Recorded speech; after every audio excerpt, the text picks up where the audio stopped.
मित्रों नमो नमः। मैं सुपर संस्कृत गंगा चैनल से आपका मित्र DK। मित्रों हम लोग आज संस्कृत व्याकरण में कारक की वस्तुनिष्ठ प्रश्नोत्तरी को देखेंगे और हम लोगों ने इससे पहले संस्कृत व्याकरण के 15 भाग कर लिए हैं और आज हम लोग भाग 16 में कारक की प्रश्नोत्तरी को देखेंगे। मित्रों ये जो प्रश्नोत्तरी हम लोग करते हैं ये सामान्य व्याकरण से संबंधित है जो सभी परीक्षाओं के लिए अत्यंत महत्वपूर्ण है। तो चलिए मित्रों देर न करते हुए हम अपनी प्रश्नोत्तरी को आरंभ करते हैं। आज का जो हमारा पहला प्रश्न है वो ये है कि कारक में प्रकृति प्रत्यय है। भैया बहुत ही महत्वपूर्ण प्रश्न है ये। यहाँ पर पूछा गया है कि कारक में प्रकृति और प्रत्यय है अर्थात कौन सी धातु है और कौन सा प्रत्यय है। तो मित्रों जो हमारा कारक शब्द है वो क्री धातु और अड़बुल प्रत्यय के योग से बना है कारक। कौन सा? कारक। तो कारक में कौन सा प्रत्यय है मित्रों? अड़बुल प्रत्यय है और क्री धातु है। कौन सी क्री धातु है मित्रों? इसको ध्यान रखेंगे, ये धातु नहीं है क्री हमारी, ये धातु है क्री धातु है और अड़बुल प्रत्यय है। ठीक है मित्रों, तो हमारा ऑप्शन दूसरा सही है। नेक्स्ट देखेंगे, दूसरा प्रश्न है क्रिया के साथ करा है, क्रिया के साथ जिसका सीधा संबंध होता है उसे क्या कहते हैं। बहुत ही अच्छा प्रश्न है मित्रों ये।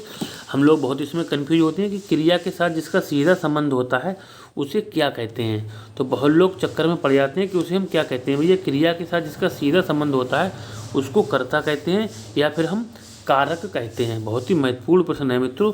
तो जो क्रिया के साथ जिसका जो सीधा संबंध होता है उसे हम कहते हैं कारक। क्या कहते हैं? कारक कहते हैं।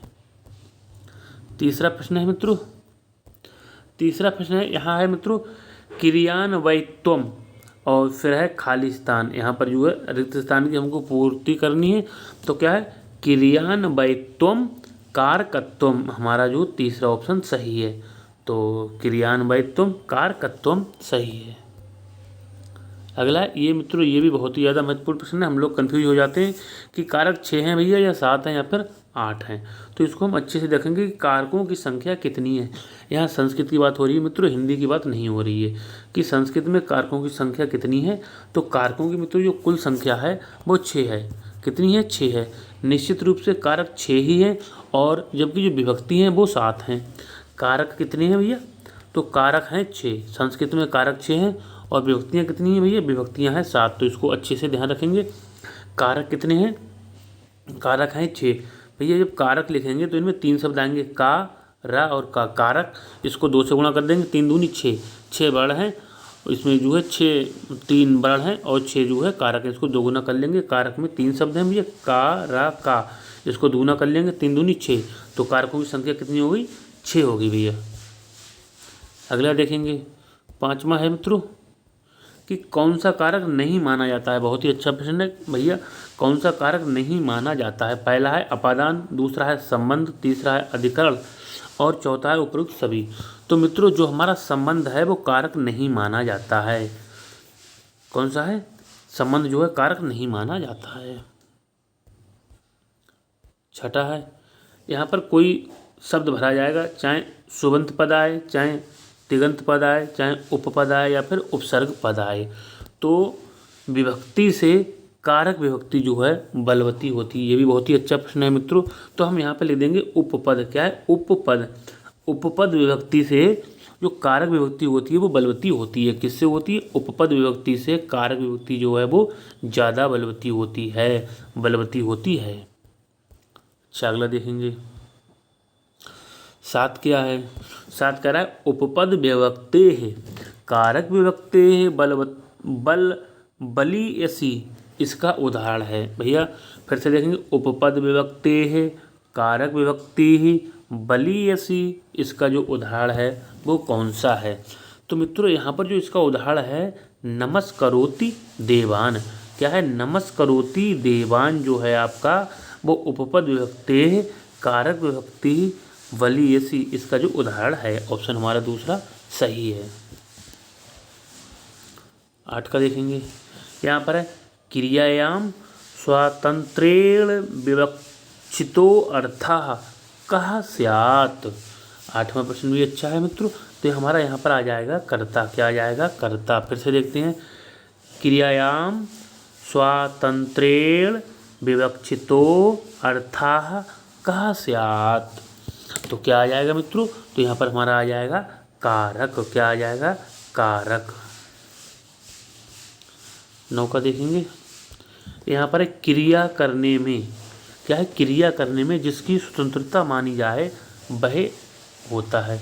भैया क्रिया करने में जिसकी स्वतंत्रता मानी जाए तो क्या होता है, तो आपने पढ़ा भी होगा कि स्वतंत्रता कर्ता, तो क्रिया करने में जिसकी स्वतंत्रता मानी जाए वह होता है। जैसे राम पढ़ेगा, राम पढ़ता है, राम खाता है, तो इसमें कौन स्वतंत्र है, भैया राम स्वतंत्र है।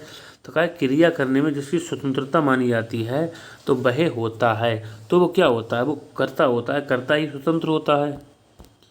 नेक्स्ट है भैया 10 का देखेंगे, यहाँ पर स्वतंत्रता क्या आ जाएगा, कर्ता आ जाएगा, कर्म आ जाएगा, या फिर क्रिया आ जाएगी। सो स्वतंत्रता कर्ता, अर्थात कर्ता ही स्वतंत्र है। किसी कार्य को करने के लिए स्वतंत्र कौन होता है, कर्ता होता है। तो 10 का पहला ही ऑप्शन सही है भैया। नेक्स्ट देखेंगे हम लोग 11 का देखेंगे, ये भी अच्छा प्रश्न है। प्रातिपदिकार्थ लिंग परिमाण वचन मात्रे और खाली स्थान रिक्त स्थान की पूर्ति करें। तो आपने कई बार सूत्र पढ़ा होगा, प्रातिपदिकार्थ लिंग परिमाण वचन मात्रे प्रथमा। यहाँ पर आ जाएगा प्रथमा। क्या आ जाएगा भैया, प्रथमा आ जाएगा। ऑप्शन बी हमारा निश्चित रूप से सही है। नेक्स्ट देखेंगे भैया 12 का देखेंगे, यहाँ पर कह रहा है किसमें प्रथमा विभक्ति नहीं होती। बहुत ही अच्छा प्रश्न है। कह रहा है किसमें प्रथमा विभक्ति नहीं होती है। तो पहला है प्रातिपदिकार्थ मात्र में होती है। दूसरा है लिंग परिमाण के अधिक में होती है। परिमाण मात्र में होती है। वचन मात्र में होती है। जबकि कर्म में जो है प्रथमा नहीं होती है। निश्चित रूप से चौथा ही ऑप्शन सही है भैया। 13 का देखेंगे हम लोग। 13 में क्या कह रहा है, कह रहा है संबोधने चा सूत्र से कौन सी विभक्ति होती है। तो संबोधने चा सूत्र से कौन सी विभक्ति होती है, संबोधने चा सूत्र से जो विभक्ति होती है वो प्रथमा विभक्ति ही होती है। कौन सी होती है, प्रथमा विभक्ति होती है। अगला देखेंगे हम लोग भैया। तो मित्रों 14वां प्रश्न हम लोग देखते हैं। अपना 14वां प्रश्न है हमारा सुमेलित नहीं है। यहाँ हमको बताना है कि कौन सा हमारा जो है वो सुमेलित नहीं है। अच्छा, पहला ऑप्शन है प्रातिपदिकार्थ मात्रे उच्च है, नीच है, कृष्णः, श्री, ज्ञानम। तो ये तो सारे एग्जाम्पल प्रातिपदिकार्थ मात्रे में आते हैं। दूसरा है लिंग मात्राधिक्य, तो तटः, तटी, तटम, ये आते हैं मित्रों। तीसरा है वचन मात्रे एकः, द्वौ, बहवा, ये भी वचन मात्र में आते हैं। चौथा देखते हैं परिमाण मात्रे, हे राम आगच्छ, ये जो ऑप्शन है मित्रों परिमाण मात्र का नहीं है। तो निश्चित रूप से हमारा चौथा ऑप्शन मिला हुआ नहीं है। 15 का देखेंगे, कह रहा है द्रोणो व्रीहि, ये उदाहरण है। 15 जो है प्रश्न ये भी अच्छा है मित्रों। तो द्रोणो व्रीहि जो उदाहरण है हमारा, ये परिमाण मात्र का है। किसका है, परिमाण मात्र का है। 16 का देखेंगे, यहाँ पर कह रहा है हे राम अत्र आगच्छ। तो मित्रों ये जो 16वां प्रश्न है, हे राम अत्र आगच्छ, किस सूत्र का उदाहरण है। तो मित्रों ये जो है संबोधने चा सूत्र का जो है वो उदाहरण है। 17 का देखेंगे, बहुत ही अच्छे प्रश्न है आज। प्रथमा विभक्ति का जो प्रयोग होता है भैया, प्रथमा विभक्ति का जो प्रयोग होता है कहाँ पे हम लोग करते हैं, कहाँ पे होता है प्रथमा विभक्ति का प्रयोग। तो पहला देखते हैं प्रातिपदिकार्थ मात्र में, लिंग मात्र में होता है। दूसरा है परिमाण मात्र में, वचन मात्र में होता है, या फिर संबोधन में और उक्त कर्ता में होता है। तो भैया जो प्रथमा विभक्ति का प्रयोग होता है वो उपरोक्त सभी में होता है, संबोधन में भी होता है और उक्त कर्ता में भी होता है। नेक्स्ट है 18 का है द्रोणोव्रीहि। क्या है, द्रोणोव्रीहि वाक्य में जो व्रीहि इस पद है इसमें कौन सी विभक्ति है भैया। यहाँ व्रीहि में पूछी गई है, बहुत ही अच्छा प्रश्न है मित्रों। तो इसमें जो है कह रहा है प्रातिपदिकार्थ मात्र में जो है वो प्रथमा विभक्ति है, प्रातिपदिकार्थ मात्र में प्रथमा है। तो व्रीहि पद में कौन सी विभक्ति हो गई, तो प्रातिपदिकार्थ मात्र में प्रथमा हो गई। अगला देखेंगे हम लोग 19 का देखेंगे निश्चित रूप से। 19 का हम लोग देखते हैं, कह रहा है कर्ता अपनी क्रिया के द्वारा, कर्ता जो है वो अपनी क्रिया के द्वारा जिसे विशेष रूप से, कर्ता अपनी क्रिया के द्वारा जिसे विशेष रूप से, जो कर्ता है वो अपनी क्रिया के द्वारा जिसे विशेष रूप से प्राप्त करना चाहता है उसकी कौन सी संज्ञा होती है। तो अब है यहाँ पर है जैसे है राम जो है फल खाता है, तो जो राम जो करता है वो खादती क्रिया के द्वारा जो है विशेष रूप से फल को चाह रहा है, इसलिए जो है इसमें क्या है कर्म संज्ञा हो गई है। तो उसकी कौन सी संज्ञा होती है, उसकी जो है कर्म संज्ञा होती है। 19 का निश्चित रूप से पहला ऑप्शन सही है। 20 का देखते हैं हम लोग। 20 में भैया कौन सा है, कह रहा है कर्तुरीप्सितमम, यह सूत्र कौन सी संज्ञा करता है। जो कर्तुरीप्सितमम, कर्तुरीप्सितमम जो है इसकी सूत्र कौन सी संज्ञा करता है, तो कर्तुरीप्सितमम जो है वो कौन सी संज्ञा करता है, ये कर्म संज्ञा करता है। पहला ऑप्शन सही है। 20 का जो है वो पहला ऑप्शन सही है। 21 का देखेंगे हम लोग। 21 में कह रहा है द्वितीय विभक्ति का विधान करने वाला सूत्र कौन सा है। द्वितीय विभक्ति का विधान करने वाला सूत्र कौन सा है, द्वितीय विभक्ति का विधान करने वाला सूत्र कौन सा है। तो द्वितीय जो विभक्ति है इसका जो विधान करने वाला सूत्र होता है वो होता है कर्मणि द्वितीया। क्या होता है, कर्मणि द्वितीया होता है। अगला देखेंगे 22 का देखेंगे, कह रहा है 16 धातुओं के कर्म में, 16 धातुओं के कर्म में जिसका संबंध होता है वह सूत्र कौन सा है। तो जो वह सूत्र होता है दुह याच पच दंड, ये जो धातुएं होती हैं 16, इसका जो सूत्र होता है वो होता है अकथितन च, अकथितन च सूत्र होता है। अगला देखेंगे 23 का देखेंगे हम लोग। यहाँ पर है 16 द्विकर्मक धातुएं नहीं हैं। भैया 16 जो द्विकर्मक धातुएं हैं उसमें कौन सी नहीं आती है, ये पूछा गया है। तो पहला है दुहु याच पच दंड रुध वह प्रच्छ चिवृषास्कृस जीहि मथ मुसनीहरी। जबकि पठ लिख गम क्री ये जो धातुएं नहीं आती हैं, बाकी सभी आती है। 1 2 3 4 5 6 7 8 9 10 11 12 13 14 15 16 इतनी धातुएं आती हैं, जबकि पठ लिख गम और क्री नहीं आती हैं। अगला 24 का है, कह रहा है ग्वालाह धेनुम दुग्धम दोग्धि। ग्वालाह धेनुम दुग्धम दोग्धि, यह जो धेनुम में किस सूत्र से कर्म संज्ञा हुई है। कह रहा है धेनुम में जो कर्म संज्ञा हुई है वो किस सूत्र से हुई है। तो ये जो हुई है अकथितन च सूत्र से हुई है। अगला है 25 का है अकथितन च सूत्र का जो उदाहरण है वो कौन सा नहीं है। अकथितन च सूत्र का उदाहरण कौन सा नहीं है। अब पहला देखते हैं भैया, हरि ही वलिम्ब सुधाम याचिते। दूसरा माता तंडुलान ओदनम पचति। तीसरा सुधाम क्षीर निधिम मथनाति। चौथा है पिता पुत्रम पाठयति। तो भैया जो पिता पुत्रम जो पाठयति है ये जो है अकथितन च सूत्र का नहीं है। 26 का है, यहाँ पर है यदि शी मीन यहाँ पर सोना है, सी धातु जो है सोना के अर्थ में, स्था ठहरना है, आस बैठना। इन धातुओं के पहले यदि जो अधि उपसर्ग जुड़ा हो तो इनके आधार की कौन सी संज्ञा होती है।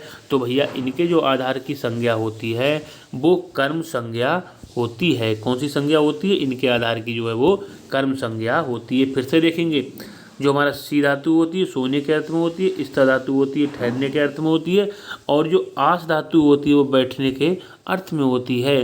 कह रहा है इन धातुओं से पहले यदि जो अधि उपसर्ग जुड़ा हो, जैसे अध्यास्ते हैं और अधिसेते जुड़ा हो, तो जो है उनकी कौन सी, इनके जो आधार की संज्ञा होती है वो कौन सी होती है, तो आधार की भैया कर्म संज्ञा होती है।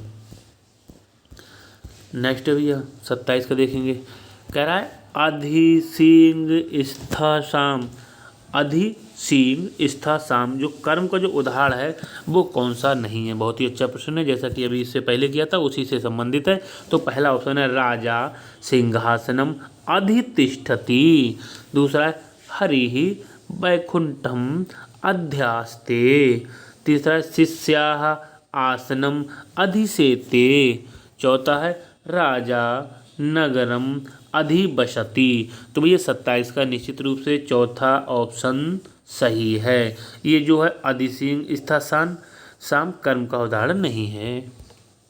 अगला है 28 का है, कह रहा है द्वितीय विभक्ति से संबंधित सूत्र है। भैया द्वितीय विभक्ति से संबंधित जो सूत्र है वो कौन सा सूत्र है? 28 जो प्रश्न है ये भी अच्छा है। पहला है अकथितंचा, इन धातुओं के योग में भी द्वितीय विभक्ति होती है भैया। दूसरा है अभिनिवेश्य, ये भी है। और तीसरा है अधि सींग स्थासाम कर्म, ये भी है। और अच्छा, इसका जो राइट आंसर होगा वो हो जाएगा उपयुक्त सभी, क्योंकि तीनों जो हैं वो द्वितीय विभक्ति करने वाले सूत्र हैं, इसलिए हमारा उपयुक्त सभी ऑप्शन सही है। बहुत ही अच्छे प्रश्न है मित्रों आज। 29 का है कर्म संज्ञा जो करने वाला सूत्र वो कौन सा नहीं है? भैया ऐसा सूत्र कौन सा है जो कर्म संज्ञा नहीं करता है? जो कर्म संज्ञा नहीं करता है ऐसा सूत्र कौन सा है? 29 का हम लोग देखेंगे। तो पहला है, देखो पहला है कर्तुः रीप्सितमं कर्म। दूसरा तथा युक्तम चा अनीप्सितम और अकथितं चा। मित्र जो कर्मणि द्वितीय है वो कर्म संज्ञा करने वाला सूत्र नहीं। कर्मणि द्वितीय जो है कर्म संज्ञा करने वाला सूत्र नहीं है। कर्मणि द्वितीय जो है वो कर्म संज्ञा करने वाला सूत्र नहीं है। 30 का देखेंगे मित्रों, ये भी हमारा महत्वपूर्ण यहाँ पर गाम दोग्धी पया। गाम दोग्धी पया क्या है? गाम दोग्धी पया। वाक्य में जो गाम में कौन सा सूत्र प्रयोग हुआ है? गाम में कौन सा सूत्र जो है वो प्रयोग हुआ है? गाम में कौन सा सूत्र जो है प्रयोग हुआ है? हम 30 का देखेंगे, ये भी हमारा जो अच्छा प्रश्न है। यहाँ पर जो है अकथितंचा जो है सूत्र का प्रयोग किया गया है। 31 का हम लोग देखेंगे कर्तुः क्रियया ईप्सिततमं कारकत्वं संगम स्यात्। फिर से देखेंगे, कह रहा है कर्तुः क्रियया ईप्सिततमं कारकत्वं संज्ञम स्यात्। 31 का क्या हो जाएगा? तो कौन सी संज्ञा होती है भैया? जो कर्तुः क्रिया, कर्ता जो है अपनी क्रिया के द्वारा, ईप्सिततमं कारकत्वं कौन सी संज्ञा होती है? तो कर्म संज्ञा स्यात्। ईप्सिततमं की जो है कौन सी संज्ञा होती है? कर्म संज्ञा होती है। हमारा निश्चित रूप से तीसरा ऑप्शन सही है, कर्म हो जाएगा। 32 का देखेंगे, यहाँ पर है कर्ता के द्वारा अनीप्सित ईप्सित नहीं है, कर्ता के द्वारा अन्य ईप्सित पदार्थ की क्या संज्ञा होती है? कर्ता के द्वारा अनीप्सित पदार्थ की जो क्या संज्ञा होती है? 32 का देखेंगे मित्रों, अच्छा प्रश्न है 32 का। तो यहाँ पर जो कर्ता के द्वारा जो कर्ता होता है उसके द्वारा अन्य ईप्सित पदार्थ की क्या संज्ञा होती है? तो कर्म संज्ञा होती है। 33 का देखेंगे हम लोग। 33 का क्या है? तथा युक्तम चा अनीप्सितम, तथा युक्तम चा अनीप्सितम सूत्र का उदाहरण है। तथा युक्तम चा अनीप्सितम सूत्र का उदाहरण है। तथा युक्तम चा अनीप्सितम सूत्र का जो उदाहरण है वो कौन सा सूत्र है? तथा तो क्या है मित्रों हमारा? यहाँ पर है कि तथा युक्तम चा अनीप्सितम क्या है? तथा युक्तम और चा अनीप्सितम, तथा युक्तम चा अनीप्सितम सूत्र का उदाहरण है। तो मित्रों यहाँ पर जो पहला है विषम भक्षयति, क्या है? विषम भक्षयति, ये तो है। दूसरा है ओदनम भुंजानो विषम भुंक्ते, ये भी है क्या? तथा युक्तम चा अनीप्सितम सूत्र का उदाहरण। तो उपयुक्त दोनों हैं। नेक्स्ट है मित्रों, आज हम सेकेंड लास्ट प्रश्न देखते हैं। कह रहा है कर्म संज्ञा विधायकम, जो कर्म संज्ञा विधायक सूत्रम किम? कर्म संज्ञा विधायकम सूत्रम किम? कर्म संज्ञा विधायक सूत्र कौन सा है? 34 का देखेंगे। पहला है कर्मणि द्वितीया, दूसरा है कर्तरि कर्म व्यतिहारे च, तीसरा है कर्तृप्सितमं कर्म, चौथा है कर्म प्रवर्तनीयोक्ते द्वितीया। 34 का देखेंगे तो निश्चित रूप से कर्तुः ईप्सिततमं कर्म, ये कर्म संज्ञा करने वाला सूत्र है। मित्रों आज का हम अंतिम प्रश्न देखते हैं। क्या द्विकर्मक जो 16 धातुएं उनकी बात हो रही है, द्विकर्मक धातुओं के योग में होती है। भैया द्विकर्मक धातुओं के योग में द्वितीय विभक्ति ही होती है, जो है आपकी दुहु या पच दंड। ये जो 16 द्विकर्मक धातुएं हैं अकथितंचा सूत्र में आती हैं, इनमें जो है द्वितीय विभक्ति होती है। तो मित्रों ये थे हमारे संस्कृत व्याकरण से संबंधित कारक की वस्तुनिष्ठ प्रश्नोत्तरी। मित्रों जो ये हम प्रश्न कराते हैं आपको संस्कृत व्याकरण के, वो सामान्य व्याकरण के हैं जो सभी परीक्षाओं के लिए बहुत ही ज़्यादा महत्वपूर्ण होते हैं। तो मित्रों हमारे द्वारा दिए गए प्रश्न आपको अच्छे लगते हैं, पसंद आते हैं तो वीडियो को कभी कभी लाइक शेयर और कमेंट भी कर दिया करें। और जिन भाई बहनों ने चैनल को सब्सक्राइब नहीं किया है तो सब्सक्राइब अवश्य कर लें, जिससे आने वाली वीडियो का नोटिफिकेशन आपको तुरंत प्राप्त हो सके।